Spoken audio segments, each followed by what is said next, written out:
کسی طوفان کے آنے سے پہلے زندگی کتنی پرسکون دکھتی ہے، مگر یہ سکون صرف کچھ دیر کا ہی ہوتا ہے اور پھر آتا ہے ایک ہلا دینے والا خوفناک طوفان، جیسے 29 اگست 2005 میں امریکہ کی اسٹیٹ لوئیزیانا کے شہر نیو اورلینز میں ہریکین کٹرینا آیا تھا۔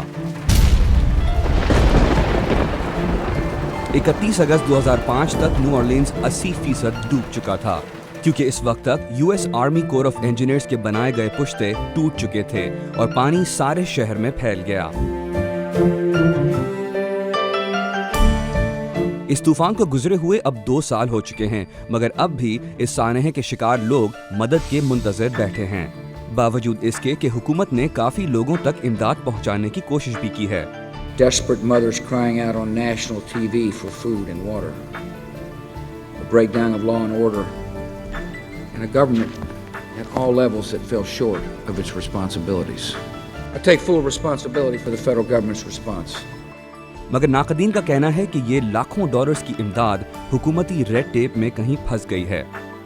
شاید آپ کو اکثر یہ سننے کو ملا ہو کہ کسی قدرتی سانحے کے گزرنے کے ایک لمبے عرصے کے بعد بھی لوگوں کو حکومت کی مدد وقت پر نہیں پہنچ سکی، مگر یہ صرف پاکستان یا جنوبی ایشیا میں نہیں ہوتا، بلکہ امریکہ جیسے ترقی یافتہ ملک میں بھی ہو رہا ہے۔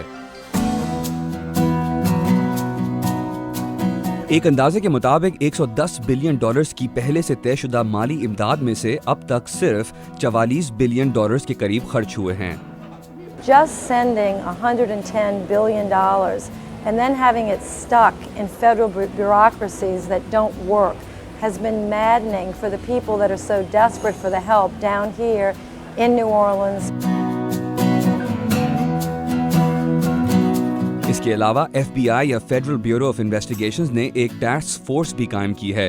Okay, we have about 70 cases that have been developed and referred out. جو ہزاروں ایسے مجرموں کو پکڑ رہی ہے جو جعلی دستاویز بنا کر حکومتی اور غیر سرکاری ریلیف اکاؤنٹ سے ہریکین کٹرینا کے نام پر لاکھوں ڈالرز بٹول رہے ہیں اور جن کا طوفان زدگان سے کوئی تعلق بھی نہیں۔